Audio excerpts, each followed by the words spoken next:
Sapiens, the discovery of ignorance. Were, say, a Spanish peasant to have fallen asleep in AD 1000 and woken up 500 years later to the din of Columbus's sailors boiling the Nina, Pinta, and Santa Maria, the world would have seemed to him quite familiar. Despite many changes in technologies, manners, and political boundaries, this medieval Rip Van Winkle would have felt at home. But had one of Columbus's sailors fallen into a similar slumber and woken up to the ringtone of a 21st century iPhone, he would have found himself in a world strange beyond comprehension. Is this heaven, he might have asked himself, or perhaps hell? The last 500 years have witnessed a phenomenal and unprecedented growth in human power. In the year 1500, there were around 500 million Homo sapiens in the entire world. Today there are 7 billion. The total value of goods and services produced by humankind in the year 1500 is estimated at 250 billion.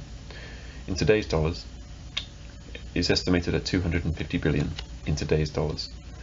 Nowadays, the value of a year of human production is close to $60 trillion. In 1500, humanity consumed about 13 trillion calories of energy per day. Today, we consume 1500 trillion calories a day. Take a second to look at those figures. Human population has increased 14-fold, production 240-fold, and energy consumption 115-fold. Suppose a single modern battleship got transported back to Columbus's time. In a matter of seconds it would make driftwood out of the Nina, Pinta, and Santa Maria, and then sink the natives of every great world power at the time without sustaining a scratch. 5 modern freighters could easily have taken on board all the cargo borne by the whole world's merchant fleets. A modern computer could easily store every word and number in all the codex books and scrolls in every single medieval library with room to spare. Any large bank today holds more money than all the world's pre-modern kingdoms put together. In 1500, few cities had more than 100,000 inhabitants. Most buildings were constructed out of mud, wood, and straw. A 3-story building was a skyscraper. The streets were rutted dirt tracks, dusty in the summer, muddy in the winter, plied by pedestrians, horses, goats, chickens, and a few carts. The most common urban noises were human and animal voices, along with the occasional hammer and saw. At sunset, the cityscape went black, with only an occasional candle or torch flickering in the gloom. If an inhabitant of such a city could see modern Tokyo, New York, or Mumbai, what would she think? Prior to the 16th century, no human had circumnavigated the Earth. This was changed in 1522 when Magellan's expedition returned to Spain after a journey of 72,000 kilometers. It took 3 years and cost the lives of almost all crew members, Magellan included. In 1873, Jules Verne could imagine that Phileas Fogg, a wealthy British adventurer, might be able to make it around the world in 80 days. Today, anyone with a middle-class income can safely and easily circumnavigate the globe in just 48 hours. In 1500, humans were confined to the Earth's surface. They could build towers and climb mountains, but the sky was reserved for birds, angels, and deities. On the 20th of July, 1969, humans landed on the moon. This was not merely a historical achievement, but an evolutionary and cosmic feat. During the previous 4 billion years of evolution, no organism managed to even leave Earth's atmosphere, and certainly none left a foot or tentacle print on the moon. For most of history, humans knew nothing about 99.99% of the organisms on the planet, namely the microorganisms. This was not because they were of no concern to us. Each of us bears billions of one-celled creatures within us, not just as free riders. They are our best friends and deadliest enemies. Some of them digest our food and clean our guts, while others cause illnesses and epidemics. Yet it was only in 1674 that the human eye first saw a microorganism, when Anton van Leeuwenhoek took a peek through his homemade microscope and startled to see an entire world of tiny creatures milling around in a drop of water. During the subsequent 300 years, humans have made the acquaintance of a huge number of microscopic species. We've managed to defeat most of the deadliest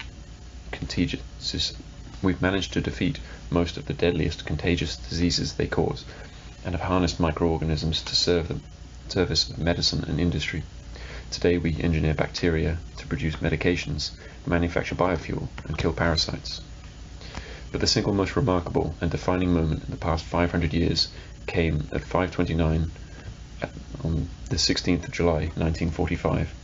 At that precise moment, an American scientist detonated the first atomic bomb at Alamogordo in New Mexico.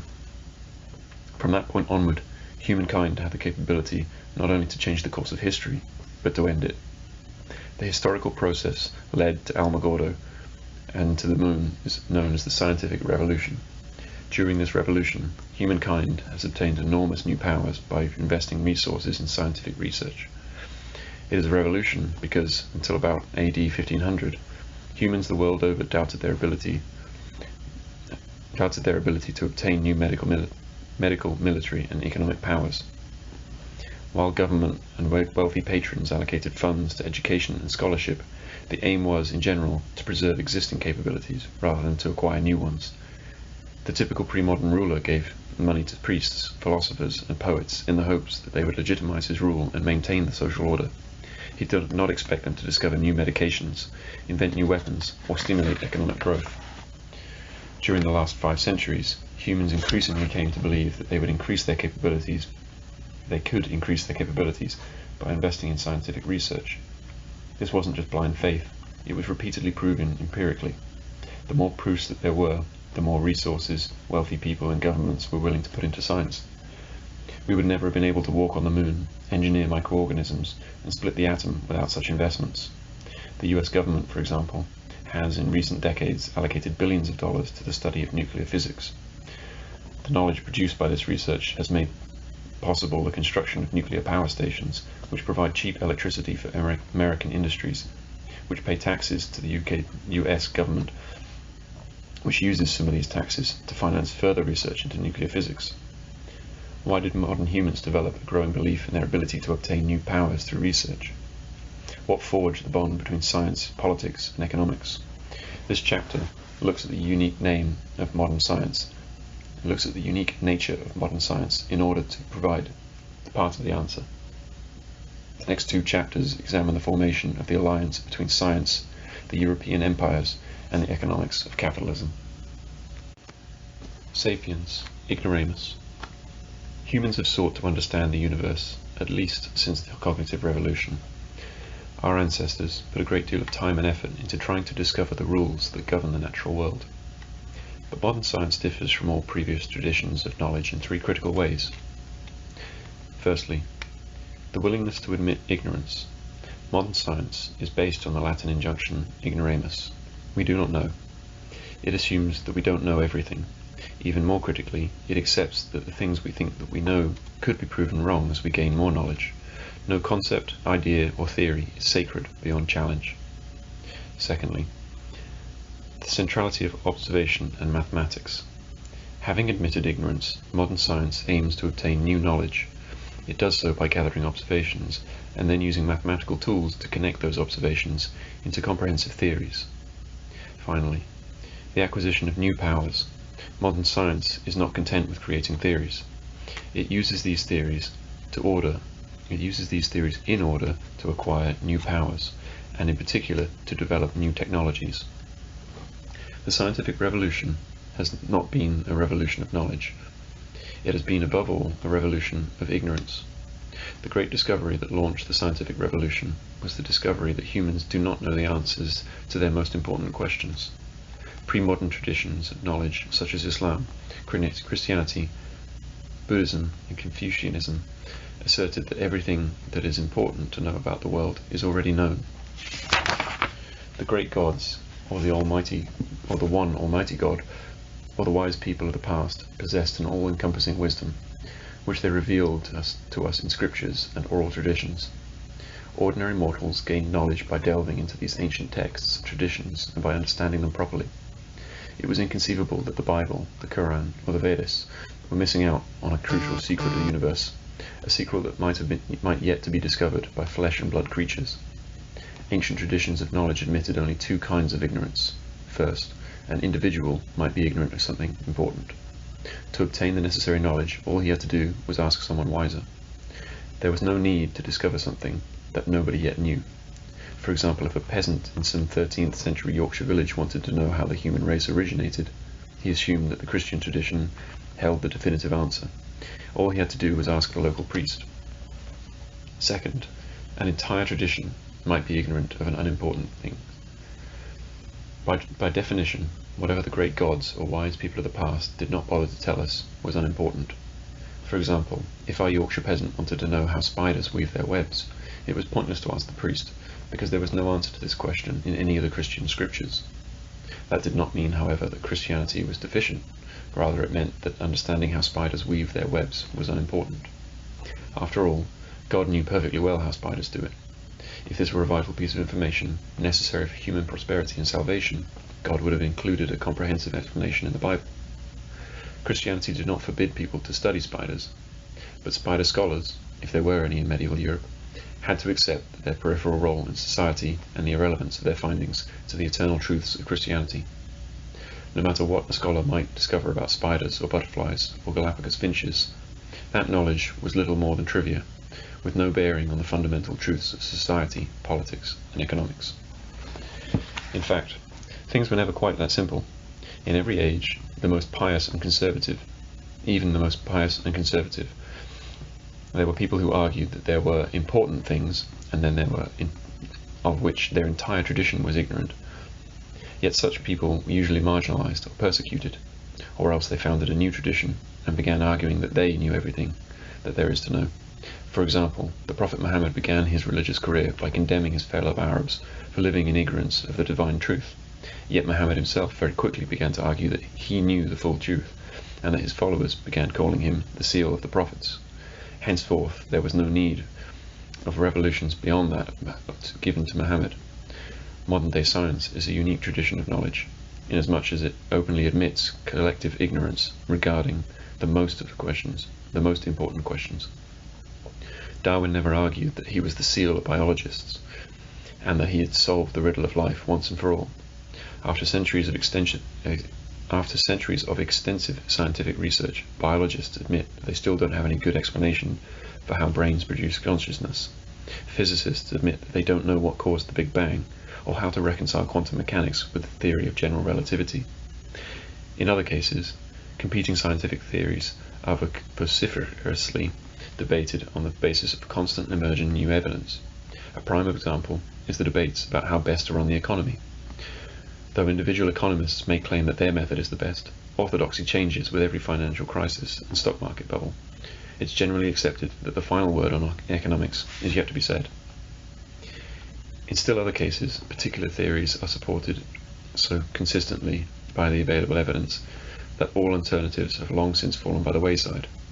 Such theories are accepted as true, yet everyone agrees that were new evidence to emerge that contradicts the theory, it would have to be revised or discarded. Good examples of these are the plate tectonics theory and the theory of evolution. The willingness to admit ignorance has made modern science more dynamic, supple, and inquisitive than any previous tradition of knowledge. This has hugely expanded our capacity to understand how the world works and our ability to invent new technologies. But it presents us with a serious problem that most of our ancestors did not have to cope with. Our current assumption is that we don't know everything, and that even the knowledge we possess is tentative. Extends to the shared myths that enable millions of strangers to cooperate effectively. If the evidence shows that many of those myths are doubtful, how can we hold society together? How can our communities, countries, and international system function? All modern attempts to stabilize the socio-political order have no choice but to rely on either of two unscientific methods. Firstly, take a scientific theory, and in opposition to a common scientific practice, declare that it is the final and absolute truth. This was the method used by the Nazis, who claimed that their racial policies were the corollaries of biological facts, and communists who claimed that Marx and Lenin had divined absolute economic truths that could never be refuted. Secondly, leave science out of it and live in accordance with a non-scientific absolute truth. This has been the strategy of liberal humanism, which is built on a dogmatic belief in the unique worth and rights of human beings, a doctrine which has embarrassingly little common with the scientific study of Homo sapiens. But that shouldn't surprise us. Even science itself has to rely on religious and ideological beliefs to justify and finance its research. Modern culture has nevertheless been willing to embrace ignorance to a much greater degree than any previous culture. One of the things that has made it possible for modern society, modern social orders, to hold together is the spread of an almost religious belief in technology and in the methods of scientific research, which have replaced, to some extent, the belief in absolute truths. Sapiens, the scientific dogma.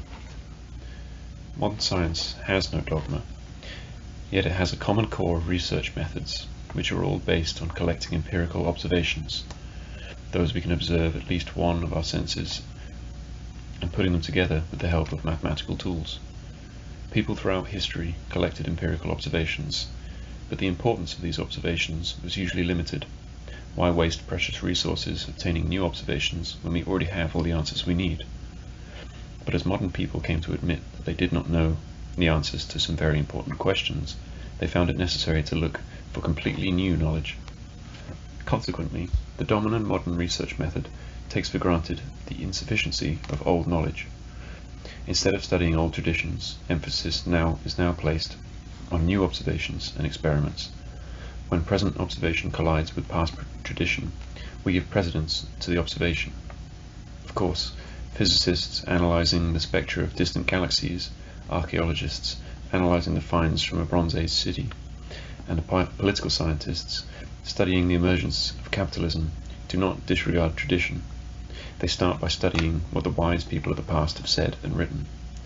But from their first year in college, aspiring physicists, archaeologists, and political scientists are taught that it is their mission to go beyond what Einstein, Heinrich Schliemann, and Max Weber ever knew. Mere observations, however, are not knowledge. In order to understand the universe, we need to connect observations into comprehensive theories. Early traditions usually formulated their theories in terms of stories. Modern science uses mathematics. There are very few equations, graphs, and calculations in the Bible, the Quran, the Vedas, and the Confucian classics. When traditional mythologies and scriptures laid down general laws, these were presented in narrative rather than mathematical form. Thus, a fundamental principle of Manichaean religion asserted that the world is a battleground between good and evil. An evil force created matter, while a good force created spirit.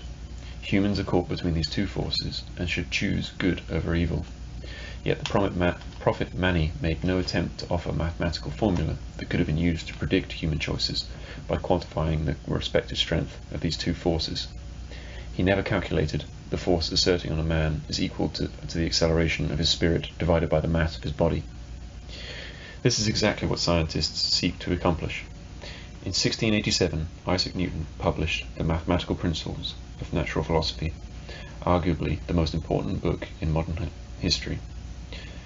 Newton presented a general theory of movement and change. The greatness of Newton's theory was its ability to explain and predict the movement of all bodies in the universe, from falling apples to shooting stars, using three simple mathematical laws. 1. F equals 0. 2. F equals ma. And 3. F 1, 2. This is not the best way to describe equations. Henceforth, anyone who wished to understand and predict the movement of a cannonball or a planet simply had to make measurements of the object's mass, direction, and acceleration, and the forces acting on it. By inserting these numbers into Newton's equations, the future position of the object could be predicted. It worked like magic. Only around the end of the 19th century did scientists come across a few observations that did not fit well with Newton's laws, and these led to the next revolutions in physics, the theory of relativity and quantum mechanics. Newton showed that the book of nature was written in a language of mathematics. Some chapters, for example, boiled down to clear-cut equations, but scholars who attempted to reduce biology, economics, and psychology to neat Newtonian equations have discovered that these fields have a level of complexity that makes such an aspiration futile. This did not mean, however, that they gave up on mathematics. A new branch of mathematics was developed over the last 200 years to deal with the more complex aspects of reality, statistics. In 1744, two Presbyterian clergymen in Scotland, Alexander Webster and Robert Wallace, decided to set up a life insurance fund that would provide pensions for the widows of orphans of dead clergymen. They proposed that each of their church's ministers would pay a small portion of his income into the fund, which would invest the money. If a minister died, his widow would receive dividends on the fund's profits. This would allow her to live comfortably for the rest of her life. But to determine how much the ministers had to pay into the fund, so that the fund would have enough money to live up to its obligations, Webster and Wallace had to be able to predict how many ministers would die each year, how many widows and orphans they would leave behind, and by how many years the widows would outlive their husbands. Take note of what two clergymen did not do. They did not pray to God to reveal the answer, nor did they search for an answer in the Holy Scriptures or among the works of ancient theologians, nor did they enter into an abstract philosophical disputation. Being Scots, they were practical types, so they contacted a professor of mathematics at the University of Edinburgh, Colin MacLean. The three of them collected data on the ages at which people died and used these to calculate how many ministers were likely to pass away in any given year. Their work was founded on several recent breakthroughs in the fields of statistics and probabilities. These were Jacob Bernoulli's law of large numbers. Bernoulli had codified the principle that it might be difficult to predict with certainty a single event, such as the death of a particular person. It was possible to predict with great accuracy the average outcome of many similar events. That is, while MacLaurin could not use maths to predict whether Webster or Wallace would die next year, he could, given enough data, tell Webster and Wallace how many Presbyterian ministers in Scotland would almost certainly die next year. Fortunately, they had ready-made data that they could use. Actuary tables, published 50 years previously by Edmund Halley, proved particularly useful. Halley had analysed records of 1,238 births and 1,174 deaths that he obtained from the city of Breslau, Germany. Halley's tables made it possible to see that, for example, a 20-year-old person has a 1 in 100 chance of dying in a given year, but a 50-year-old person has a 1 in 39 chance. Processing these numbers, Webster and Wallace concluded that, on average, there would be 930 living Scottish Presbyterian ministers at any given moment, and an average of 27 ministers would die each year, 18 of whom would be survived by widows.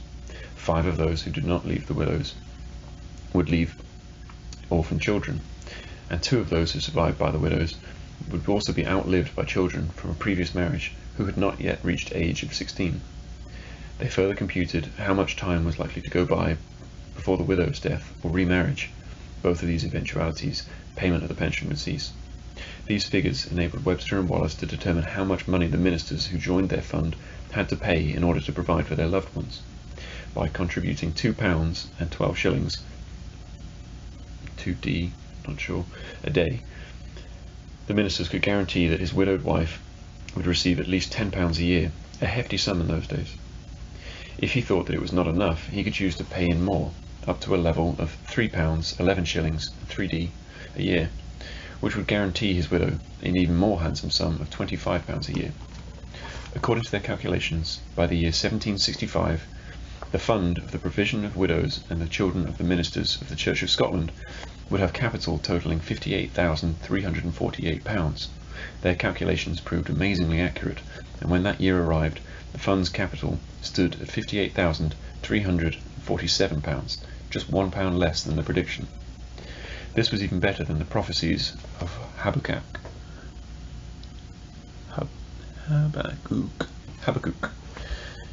Jeremiah, or St. John. Today, Webster and Wallace's fund, known simply as Scottish Widows, is one of the largest pension and insurance companies in the world, with assets worth £1 billion. It insures not only Scottish widows, but anyone willing to buy its policies. Probability calculations, such as those used by 2 Scottish ministers, became the foundation not merely of actuarial science, which is central to the pension and insurance business, but also to that of the science of demography, founded by another clergyman, the Anglican Robert Malthus. Demography in its turn was the cornerstone on which Charles Darwin, who also became an Anglican pastor, built his theory of evolution. While there are no equations that predict what kind of organism will evolve under a specific set of conditions, geneticists use probability calculations to compute the likelihood that a particular mutation will spread to a given population. Similar probabilistic models have become central to economics, sociology, psychology, political science, and other social and natural sciences. Even physics eventually supplemented Newton's classical equations with the probability clouds of quantum mechanics. We need merely look at the history of education to realize how far this process has taken us. Throughout most of history, mathematics was an esoteric field that even educated people rarely studied seriously. In medieval Europe, logic, grammar, and rhetoric formed the educational core, while the teaching of mathematics seldom went beyond arithmetic and geometry. Nobody studied statistics. The undisputed monarch of all science was theology. Today, few students study rhetoric. Logic is restricted to philosophy departments and theology to seminaries. But more and more students are motivated or forced to study mathematics. There is an irresistible drift towards the exact sciences, defined as exact by their use of mathematical tools. Even fields of study that were traditionally part of the humanities, such as the study of human language, linguistics, and the human psyche, psychology, rely increasingly on mathematics and seek to present themselves as exact sciences. Statistics courses are now part of basic requirements, not just in physics and biology, but in psychology, sociology, economics, and political science.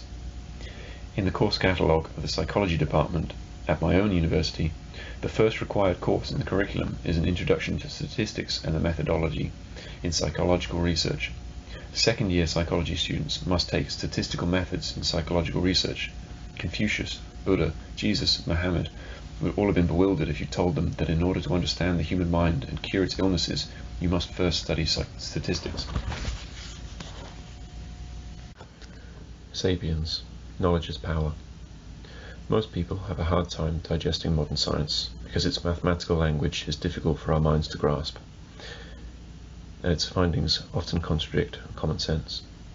Out of the 7 billion people in the world, how many really understand quantum mechanics, cell biology, or macroeconomics? Science nevertheless enjoys immense prestige because of the new powers it gives us.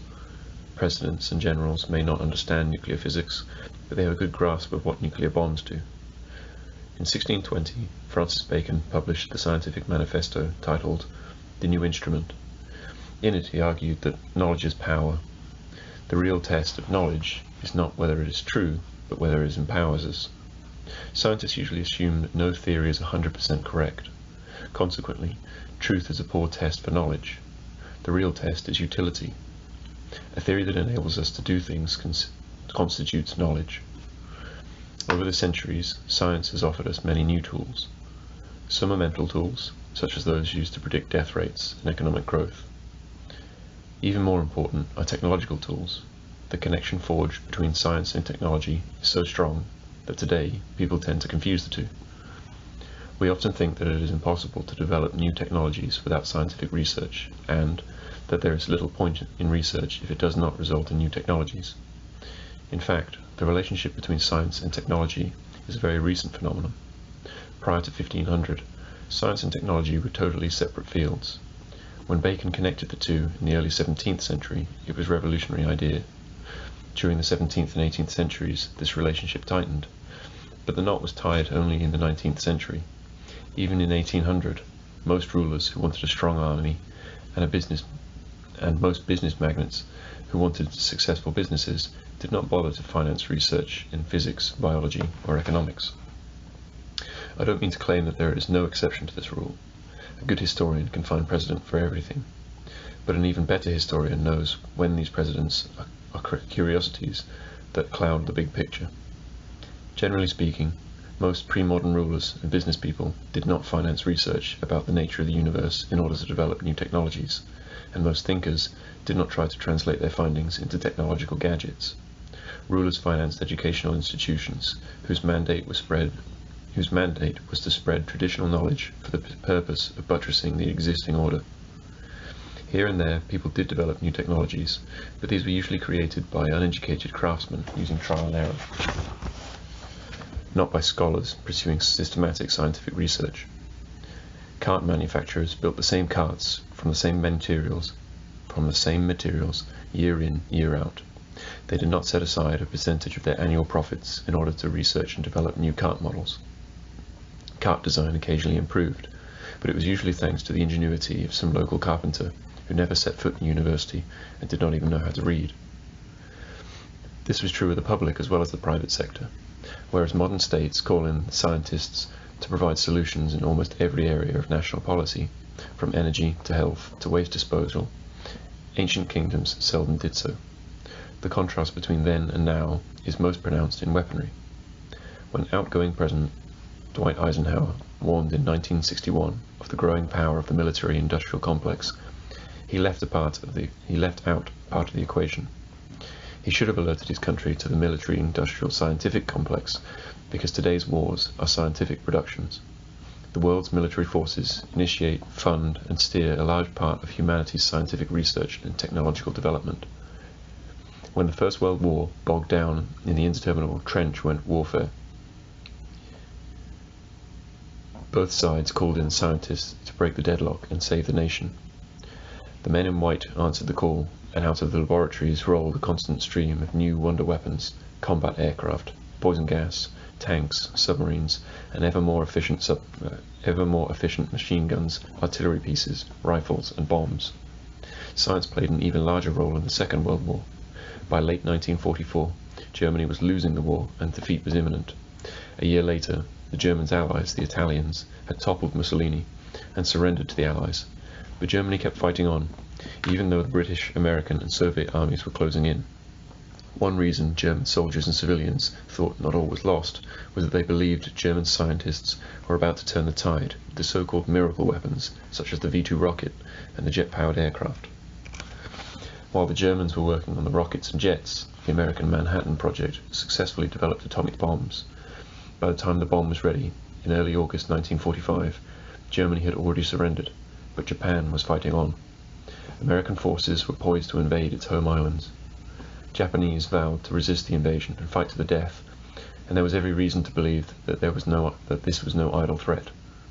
American generals told President Harry S. Truman that the invasion of Japan would cost the lives of 1 million American soldiers and would extend the war well into 1946. Truman decided to use the new bomb. 2 weeks and 2 atom bombs later, Japan surrendered unconditionally and the war was over. But science is not all about offensive weapons. It plays a major role in our defenses as well. Today, many Americans believe that the solution to terrorism is technological rather than political. Just give millions more to nanotechnology industry, they believe, and the United States could send bionic spy flies into every Afghan cave, Yemenite redoubt, and North African encampment. Once that's done, Osama bin Laden's heirs would not be able to make a cup of coffee without the CIA spy fly, passing on vital information back to the headquarters in Langley. Allocate millions more to brain research, and every airport could be equipped with an ultra-sophisticated fMRI scanners that could immediately recognize angry and hateful thoughts in people's brains. Will it really work? Who knows? It's wise to develop bionic flies. Is it wise to develop bionic flies and thought-reading scanners? Not necessarily.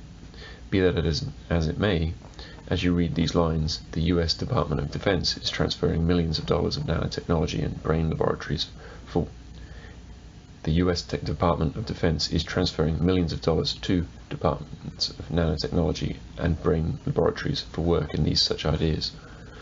This obsession with military technology, from tanks to atom bombs to spy flies, is a surprisingly recent phenomenon.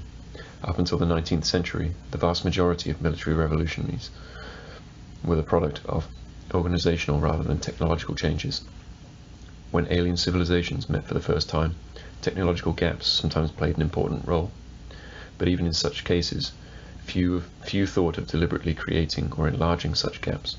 Most empires did not rise thanks to technological wizardry, as their rulers did not give much thought to technological improvement. The Arabs did not defeat the Sassanid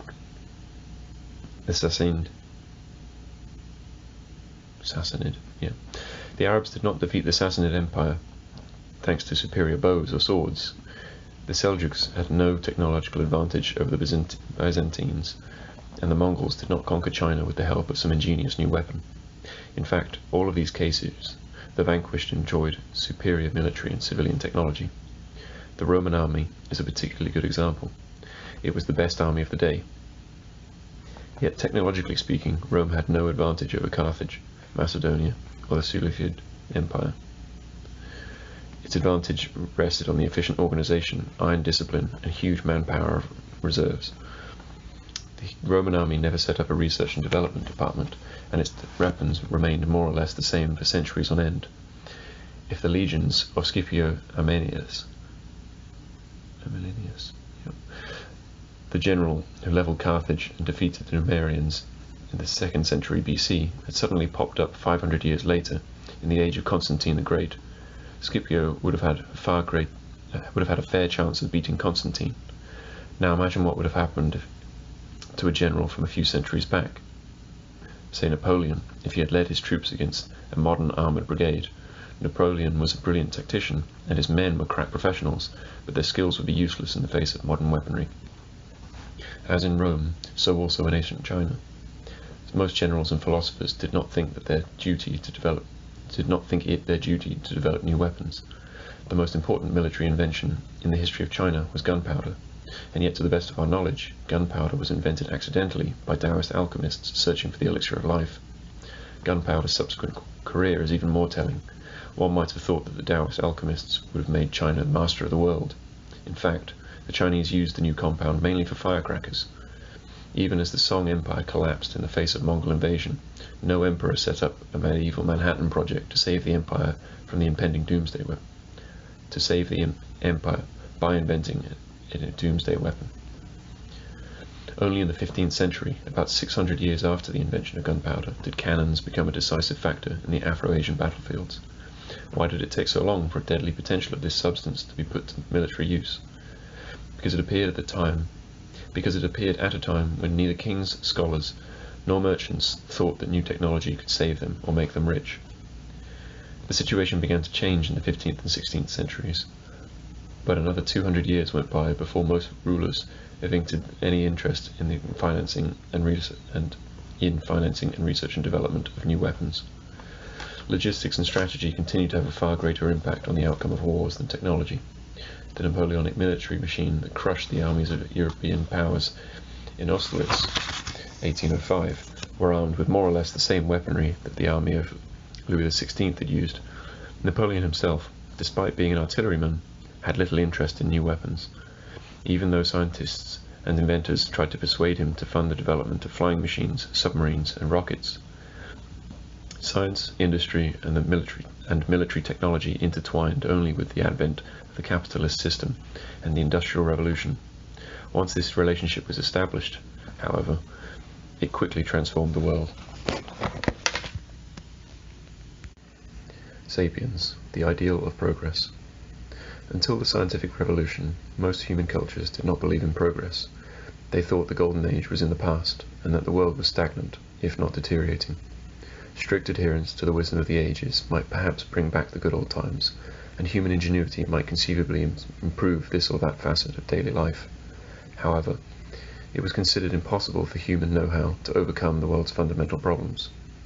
Even if Muhammad, Jesus, Buddha, and Confucius, who knew everything there is to know, were unable to abolish famine, disease, poverty, and war from the world, how would we expect to do so? Many faiths believed that someday a Messiah would appear and end all wars, famines, and even death itself. But the notion that humankind could do so by discovering new knowledge and inventing new tools was worse than ludicrous. It was hubris. The story of the Tower of Babel, the story of Icarus, the story of the Golem, and the countless other myths taught to people that any attempt to go beyond human limitations would inevitably lead to disappointment and disaster. When modern culture admitted that there were many important things that it still did not know, and that the admission of ignorance was married with the idea of scientific discoveries, could give us new powers, people began suspecting that real progress might be possible after all. As science began to solve one unsolvable problem after another, many became convinced that humankind could overcome any and every problem by acquiring and applying new knowledge. Poverty, sickness, wars, famines, old age, and death itself were not the inevitable fate of humankind. They were simply the fruits of our ignorance. A famous example is lightning. Many cultures believed that lightning was the hammer of an angry god used to punish sinners. In the middle of the 18th century, one of the most celebrated experiments in scientific history, Benjamin Franklin flew a kite during an electrical storm to test the hypothesis that lightning is simply an electrical current. Franklin's empirical observations, coupled with his knowledge about the qualities of electrical energy, enabled him to invent the lightning rod and disarm the gods. Poverty is another case in point. Many cultures have viewed poverty as an inescapable part of this imperfect world. According to the New Testament, shortly before the crucifixion, a woman anointed Christ with the precious oil worth 300 denarii. Jesus' disciples scolded the woman for wasting such a huge sum of money instead of giving it to the poor, but Jesus defended her, saying that the poor you will always have with you, and you can help them any time you want, but you will not always have me. Today, fewer and fewer people, including fewer and fewer Christians, agree with Jesus on this matter. Poverty is increasingly seen as a technical problem, amenable to intervention. It's common wisdom that policies based on the latest findings in agronomy, economics, medicine, and sociology can eliminate poverty. And indeed, many parts of the world have already been freed from the worst forms of deprivation. Throughout history, societies have suffered from two kinds of poverty: social poverty, which withholds from some people the opportunities available to others, and biological poverty, which puts the very lives of individuals at risk due to lack of food and shelter. Perhaps social poverty can never be eradicated, but in many countries around the world, biological poverty is a thing of the past. Until recently, most people hovered very close to the biological poverty line, below which a person lacks enough calories to sustain life for long. Even small miscalculations or misfortune could easily push people below that line into starvation. Natural disasters and man-made calamities often plunge entire populations over the abyss, causing the death of millions. Today, most of the world's people have a safety net stretched below them. Individuals are protected from personal misfortune by insurance, state-sponsored social security, and a plethora of local and international NGOs. When calamity strikes an entire region, worldwide relief efforts are usually successful in preventing the worst. People will suffer from the numerous degradations, humiliations, and poverty. People still suffer from numerous degradations, humiliations, and poverty-related illnesses, but in most countries, nobody is starving to death. In fact, in many societies, more people are in danger of dying from obesity than from starvation. Sapiens, the Gilgamesh Project. Of all mankind's ostensibly insoluble problems, one has remained the most vexing, interesting, and important: the problem of death itself. Before the late modern era, most religions and ideologies took it for granted that death was our inevitable fate. Moreover, most faiths turned death into the main source of meaning for life. Try to imagine Islam, Christianity, or the ancient Egyptian religion in a world without death. These creeds taught people that they must come to terms with death and pin their hopes on the afterlife, rather than to seek to overcome death and live forever here on earth. The best minds were busy giving meaning to death, not trying to escape it. That is the theme of the most ancient myth to come down to us, the Gilgamesh myth of ancient Sumer. Its hero is the strongest and most capable man in the world, King Gilgamesh of Uruk, who could defeat anyone in battle. One day, Gilgamesh's best friend, Enkidu, died. Gilgamesh sat by the body and observed it for many days, until he saw a worm dropping out of his friend's nostril. At that moment, Gilgamesh was gripped by a terrible horror, and he resolved that he would himself never die. He would somehow find a way to defeat death. Gilgamesh then undertook a journey to the end of the universe, killing lions, battling scorpion men, and finding his way into the underworld. There he shattered the mysterious stone of things, Ushnavi, and the ferryman of the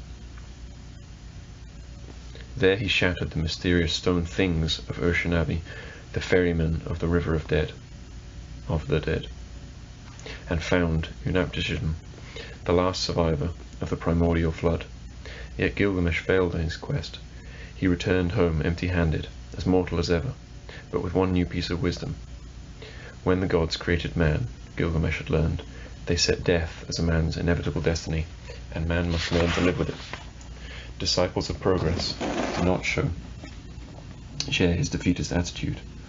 For men of science, death is not an inevitable destiny, but merely a technical problem. People die not because the gods decreed it, but due to various technical failures, a heart attack, cancer, an infection. And every technical problem has a technical solution. If the heart flutters, it can be simulated. It can be stimulated by a pacemaker, or replaced by a new heart. If cancer rampages, it can be killed with drugs or radiation. If bacteria proliferate, they can be subdued with antibiotics. True, at present we cannot solve all technical problems, but we are working on them.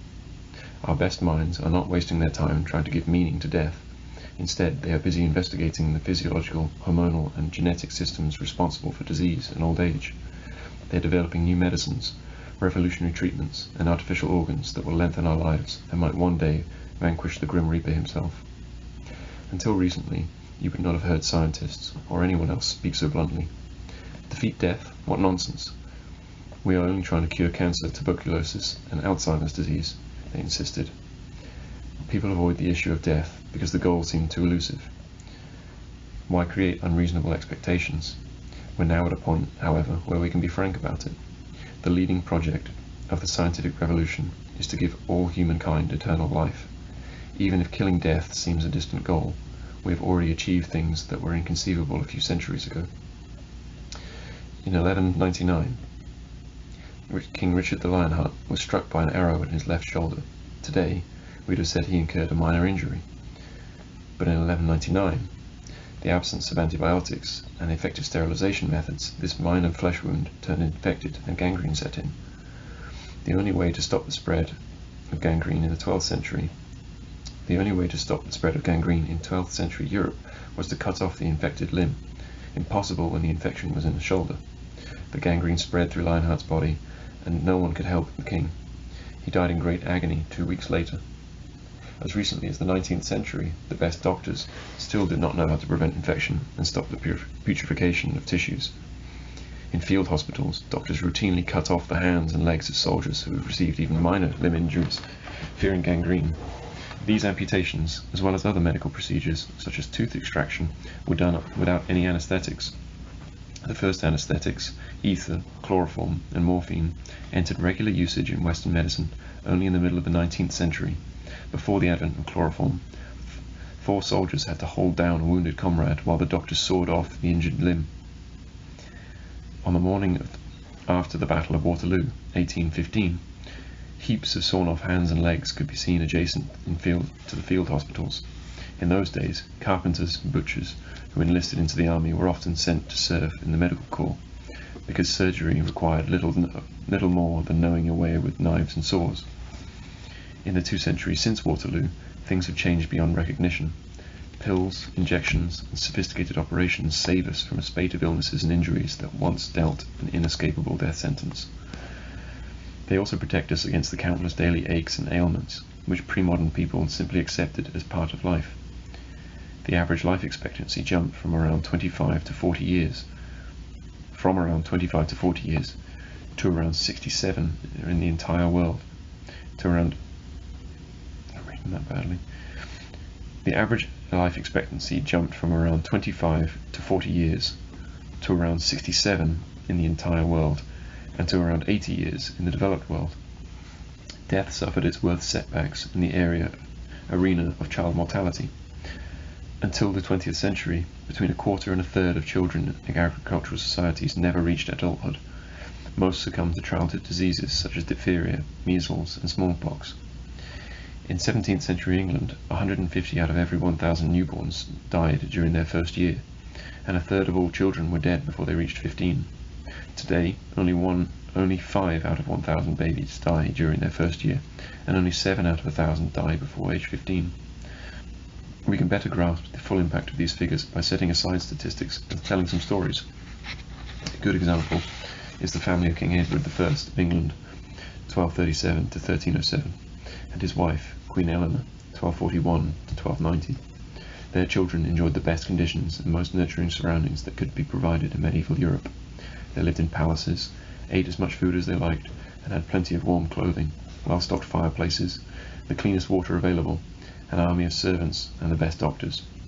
The sources mention 16 children that Eleanor bore between 1255 and 1284. The youngest, Edward, was the first of the boys to survive the dangerous years of childhood, and at his father's death he ascended the English throne as King Edward II. In other words, it took Eleanor 16 tries to carry out the most fundamental mission of the English Queen, to provide her husband with a male heir. Edward II's mother must have been a woman of exceptional patience and fortitude. Not so the woman Edward chose for his wife, Isabella of France. She had him murdered when he was 43. To the best of our knowledge, Eleanor and Edward first were a healthy couple, passed no fatal hereditary diseases, and passed no fatal hereditary illnesses onto their children. Nevertheless, 10 of the 16, 62%, died during childhood. Only 6 managed to live beyond the age of 11, and only 3, just 18%, lived beyond the age of 40. In addition to these births, Eleanor most likely had a number of pregnancies that ended in miscarriage. On average, Edward and Eleanor lost a child every 3 years, 10 children, one after another. It's nearly impossible for a parent today to imagine such a loss. How long would the Gilgamesh project, the quest for immortality, take to complete? 100 years? 500 years? 1,000 years? When we recall how little we knew about the human body in 1900, how much knowledge we have gained in a single century, there is cause for optimism. Genetic engineers have recently managed to double the life expectancy of particular worms. Could they do the same for Homo sapiens? Nanotechnology experts are developing a bionic immune system composed of millions of nanorobots which would inhabit our bodies, open blocked blood vessels, fight viruses and bacteria, eliminate cancerous cells, and even reverse the aging process. A few serious scholars suggest that by 2050 some humans will become immortal. Not immortal, because they could still die of some accident, but amortal, meaning that in the absence of a fatal trauma, their lives could be extended indefinitely. Whether or not Project Gilgamesh succeeds, from a historical perspective it is fascinating to see most late modern religions and ideologies have already taken death and the afterlife out of the equation. Until the 18th century, religions considered death and its aftermath central to the meaning of life. Beginning in the 18th century, religions and ideologies such as liberalism, socialism, and feminism lost all interest in the afterlife. What exactly happens to a communist after he or she dies? What happens to a capitalist? What happens to a feminist? It's pointless to look for an answer in the writings of Marx, Adam Smith, or Simone de Beauvoir. The only modern ideology that still awards death a central role is nationalism, and it is more poetic in desperate moments. Nationalism, in its more poetic and desperate moments, nationalism promises that whoever dies for the nation will forever live in its collective memory. Yet this promise is so fuzzy that even most nationalists do not really know what to make of it. Sapiens, the sugar daddy of science. We are living in a technical age. Many are convinced that science and technology hold the answers to all our problems. We should just let the scientists and technicians go on with their work, and they will create heaven here on earth. But science is not an enterprise that takes place on a superior moral or spiritual plane above the rest of human activity. Like all other parts of our culture, it is shaped by political, economic, and religious interests. Science is a very expensive affair. A biologist seeking to understand the human immune system requires laboratories, test tubes, chemicals, electron microscopes, not to mention lab assistants, electricians, plumbers, and cleaners. An economist seeking to model credit markets must buy computers, set up giant data banks, and develop complicated data processing programs. An archaeologist who wishes to understand the behavior of archaic hunter-gatherers must travel to distant lands, excavate ancient ruins, and date fossilized bones and artifacts. All of this costs money. During the past 500 years, modern science has achieved wonders, thanks largely to the willingness of governments, businesses, foundations, and private donors to channel billions of dollars into scientific research. These billions have done much more to chart the universe, map the planet, and catalogue the animal kingdom than did Galileo Galilei Christopher Columbus, and Charles Darwin. If these particular geniuses had never been born, their insights would probably have occurred to others, but if the proper funding were unavailable, no intellectual brilliance would have compensated for that. If Darwin had never been born, for example, we today attribute the theory of evolution to Alfred Russel Wallace, who came up with the idea of evolution via natural selection independently of Darwin just a few years later. But if the European powers had not financed geographical, zoological, and botanical research around the world, neither Darwin nor Wallace would have had the necessary empirical data to develop the theory of evolution. It is likely that they would not even tried. Why did the billions start flowing from governments and businesses' coffers into labs and universities? In academic circles, many are naive enough to believe in pure science. They believe that government and business altruistically give them money to pursue whatever research projects strike their fancy, but this hardly describes the realities of science funding. Most scientific studies are funded because someone believes that they can attain some political, economic, or religious goal. For example, in the 16th century, kings and bankers channeled enormous resources to finance geographical explorations around the world, but not a penny for studying child psychology. This is because kings and bankers surmised that the discovery of new geographical knowledge would enable them to conquer new lands and set up trade empires, whereas they couldn't see any profit in understanding child psychology. In the 1940s, the governments of America and the Soviet Union channeled enormous resources into the study of nuclear physics rather than underwater archaeology. They surmised that studying nuclear physics would enable them to develop nuclear weapons, whereas underwater archaeology was unlikely to help win wars. Scientists themselves are not always aware of the political, economic, and religious interests that control the flow of money. Many scientists do, in fact, act purely out of intellectual curiosity. However, only rarely do scientists dictate the scientific agenda. Even if we wanted to finance pure science unaffected by political, economic, or religious interests, it would probably be impossible. Our resources are limited, after all. Ask a congressman to allocate an additional $1 million to the National Science Foundation for basic research, and he'll justifiably ask whether that money wouldn't be better used to fund teacher training or give a needed tax break to a troubled factory in his district. To channel limited resources, we must answer questions such as, what is more important? What is good? And these are not scientific questions. Science can explain what exists in the world, how things work, and what might be in the future. By definition, it has no pretensions to knowing what should be in the future. Only religions and ideologies seek to answer such questions. Consider the following quandary. Two biologists from the same department, possessing the same professional skills, have both applied for a $1 million grant to finance their current research projects. Professor Slughorn wants to study a disease that infects the udders of cows, causing a 10% decrease in their milk production. Professor Sprout wants to study whether cows suffer mentally when they are separated from their calves. Assuming that the amount of money is limited and that it is impossible to finance both research projects, which one should be funded? There is no scientific answer to the question. There are only political, economic, and religious answers. In today's world, it is obvious that Slughorn has a better chance of getting the money, not because udder diseases are scientifically more interesting than bovine mentality, but because the dairy industry, which stands to benefit from the research, has more political and economic clout than the animal rights lobby. Perhaps a strict Hindu society where cows are sacred, or a society committed to animal rights, Professor Sprout would have the better shot. But as long as she lives in a society that values the commercial potential of milk and the health of human citizens over the feeling of cows, she'd better write up her research proposal so as to appeal to those assumptions. For example, she might write that depression leads to a decrease in milk production. If we understand the mental world of dairy cows, we could develop a psychiatric medication which would improve their mood, thus raising milk production by up to 10%. I estimate that there is a global annual market of $250 million for bovine psychiatric medications. Science is unable to set its own priorities. It is also incapable of determining what to do with its discoveries. For example, from a purely scientific viewpoint, it is unclear what we should do with our increasing understanding of genetics.